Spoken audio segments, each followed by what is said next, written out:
Upaya strategis pemerintah lewat kawasan ekonomi khusus menunjukkan arah yang semakin jelas.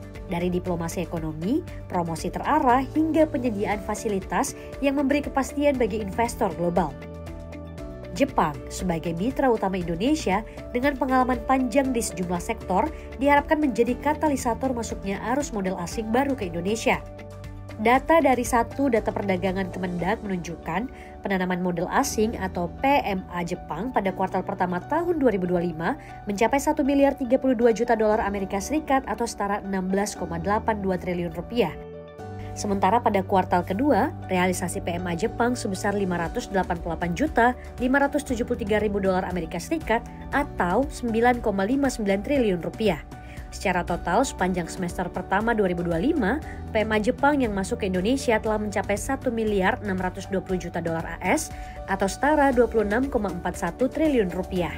Catatan ini menegaskan posisi Jepang sebagai negara mitra strategis Indonesia dengan kerjasama ekonomi yang terbentuk kuat di sektor manufaktur, otomotif, energi, hingga infrastruktur. Demi mendorong terjalinnya kerjasama yang saling menguntungkan dan semakin luas antara RI dan Jepang, pada 17 September 2025, PLT Sekretaris Jenderal Dewan Nasional Kawasan Ekonomi Khusus Rizal Edwin Manansang melakukan audiensi dengan Konsul Jenderal RI Osaka, John Cahyanto Bustami. Pertemuan berlangsung di kantor KJRI Osaka, Jepang. Dalam kesempatan ini, Rizal Edwin memaparkan perkembangan 25 kawasan ekonomi khusus atau KEK yang sudah beroperasi di Indonesia. KEK diposisikan sebagai instrumen strategis untuk mendorong investasi, menciptakan lapangan kerja, dan memeratakan pembangunan ekonomi. Pihak KEK meminta dukungan KJRI Osaka untuk memperkenalkan peluang investasi kepada investor Jepang, mengingat Jepang adalah mitra utama dengan kompetensi kuat di manufaktur, otomotif, energi, hingga infrastruktur. Indonesia menegaskan kesiapannya memberikan insentif, fasilitas dan kemudahan ultimate hingga fasilitas pendukung melalui KEK. Hal ini dipandang sebagai daya tarik tambahan untuk mendorong masuknya investasi baru. Banyak sekali masukan yang kami dapatkan, khususnya bagaimana kita menarik investasi dari Jepang untuk bisa masuk ke KEK. Dan beberapa tadi ada tips-tips yang disampaikan oleh Pak Konjen yang tentunya akan menjadi bahan kami untuk bisa nanti mengevaluasi apakah hal-hal apa atau tindakan-tindakan apa yang akan kami lakukan dalam rangka kita akan menjaring lagi masuknya investor Jepang ke Indonesia. Konsul Jenderal John Cahyanto Bustami menyambut positif permintaan tersebut dan menyatakan kesiapan untuk menjadi mitra KEK di kawasan Jepang Barat. Pihaknya menegaskan KJRI Osaka akan memfasilitasi promosi dan menjadi jembatan komunikasi dengan kalangan bisnis di Jepang Barat. Pertemuan ini diharapkan menjadi titik awal yang baik bagi peningkatan arus investasi Jepang ke Indonesia, khususnya melalui kawasan ekonomi khusus, serta memperkuat kerjasama ekonomi bilateral di masa depan. Beberapa hal yang kami sampaikan secara khusus kepada KEK adalah ada 3 hal mungkin. Yang pertama, kita ingin kiranya misalnya kalau KEK bisa menyesuaikan penawaran KEK itu dengan kebutuhan dan keunggulan Jepang, karena itu pasti akan menarik minat Jepang karena mereka tentunya pertama butuh, ada hal yang mereka perlukan, dan yang kedua ada hal yang mereka unggul dan mereka bisa jual juga itu sebagai salah satu bentuk keunggulan mereka yang bisa kita ambil manfaat dari itu tentunya. Itu yang pertama. Kemudian yang kedua, nah ini yang paling penting, untuk Jepang kita tentunya perlu membangun kepercayaan. Kenapa? Kepercayaan ini modal dasar. Kepercayaan ini dalam bentuk apa? Kemudahan berusaha, perlindungan hukum, kepastian aturan, dan tentunya tadi juga sudah dijelaskan oleh KEK bahwa ada pelayanan satu pintu. Ini tentunya it goes without saying akan mempermudah proses birokrasinya jadi lebih pendek ya, lebih cepat, dan ya itu memang tujuan utama orang berinvestasi kan itu ya kira-kira. Dan yang ketiga tentunya secara jangka menengah maupun jangka panjang kita perlu membangun kerjasama strategis baik antara G2G, pemerintah dengan pemerintah, maupun antara business to business, B2B.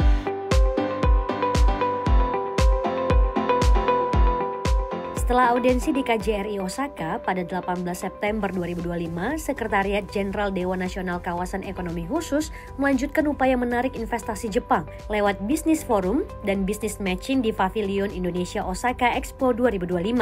Acara ini menjadi bagian dari rangkaian menuju Indonesia SEZ Investment Summit and Awards 2025 yang akan digelar di Jakarta pada November mendatang. Dalam forum ini, Rizal Edwin Manansang menjelaskan insentif dan kemudahan yang ditawarkan KEK, mulai dari fasilitas perpajakan, kemudahan perizinan, hingga infrastruktur terpadu. Edwin menegaskan, investor juga bisa menggunakan skema Golden Visa yang memberikan izin tinggal jangka panjang dan kepemilikan properti khusus. Selain itu, investor didukung sistem online single submission atau OSS untuk memudahkan administrasi antar kementerian dan lembaga. 3 kawasan ekonomi khusus pun turut memaparkan potensi dan keunggulan masing-masing. Dimulai dari KEK Semangke di Sumatera Utara dikenalkan sebagai hub industri hilirisasi sawit dan kimia dengan pasokan bahan baku yang kuat dan infrastruktur yang siap. KEK Industropolis Batang di Jawa Tengah yang menawarkan industri terpadu didukung jaringan jalan tol Trans Jawa, akses pelabuhan dan insentif yang dipermudah. Sedangkan KEK Mandalika di Nusa Tenggara Barat dipromosikan sebagai destinasi pariwisata dan ekonomi kreatif dengan keunggulan alam, agenda internasional seperti MotoGP, dan fasilitas pendukung. Masing-masing perwakilan KEK menyatakan harapannya agar pengusaha Jepang yang hadir berminat untuk masuk ke kawasan mereka. Forum ini bisa menjadi jembatan memperkenalkan KEK Semangke sebagai the first special economic zone in Indonesia kepada para investor khususnya yang berada di Jepang. Sebagai informasi bahwa kami juga telah mendapatkan investor pertama dari Jepang yaitu PTEC yang saat ini sedang melakukan konstruksi di KEK Semangke. Kebetulan dari Industropolis Batang SEZ sendiri memang sudah memiliki satu tenan dari Jepang gitu ya. Sehingga harapannya kami untuk mengikuti acara Osaka World Expo ini, kami bisa menjaring lebih banyak lagi investor dari Jepang. Dan ya harapannya kita bisa ketemu sama berbagai macam investor karena kami juga bergeraknya nggak cuma dari manufacturing, tapi kita juga ada di segi tourism dan juga kita juga ada dari segi logistics. Cukup kaget sebenarnya datang ke sini, sebenarnya sebagian besar memang dari industrial and manufacturing kan. Tapi ternyata pas session tanya jawab, ternyata cukup antusias dari beberapa investors atau potential partners juga menanyakan beberapa pertanyaan khususnya untuk Mandalika. Sebenarnya di Mandalika sendiri kita sudah punya investor dari Jepang. Jadi harapannya dengan kita datang ke sini ngobrol dengan investor lainnya membuka lebih banyak peluang lagi untuk para investor-investor lainnya di Jepang.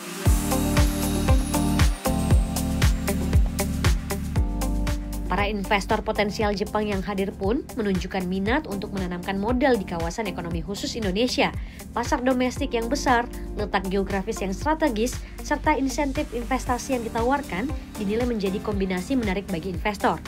KEK dinilai memberikan kepastian dan kemudahan untuk pengembangan bisnis di Indonesia, baik pada sektor manufaktur, pariwisata, maupun kesehatan. Skema ini dipandang sebagai jalur cepat untuk masuk dan berekspansi di pasar Indonesia.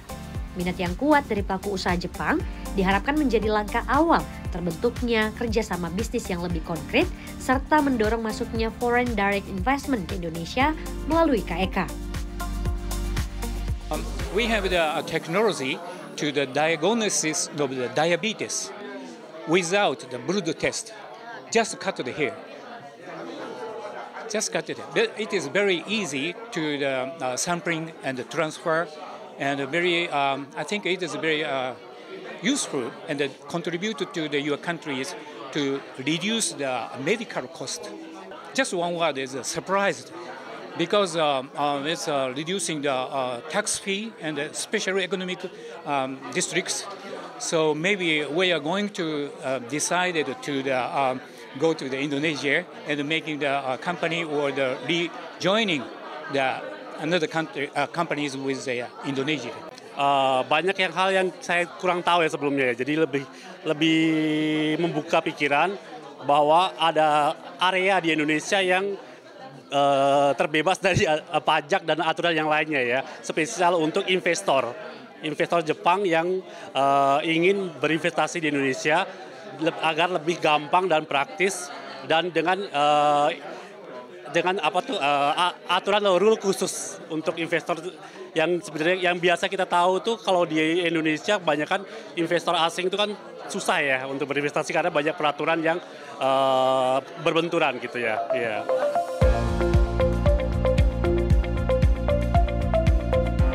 Lebih dari sekadar menarik investasi, kehadiran KEK telah menciptakan multiplier effect seperti penciptaan lapangan kerja, pemerataan pembangunan daerah, menggerakkan ekonomi rakyat yang berdampak pada penguatan struktur ekonomi nasional. Dengan pondasi regulasi yang semakin matang, dukungan diplomasi yang konsisten, serta respons positif dari pelaku usaha Jepang, Indonesia menaruh harapan besar agar minat yang tumbuh di forum ini berlanjut pada realisasi investasi konkret. Pada akhirnya, KEK bukan hanya sekadar kawasan dengan fasilitas khusus, melainkan wujud komitmen Indonesia untuk berdiri sejajar di panggung global sebagai destinasi investasi yang terpercaya, berdaya saing, dan berorientasi pada kesejahteraan rakyat.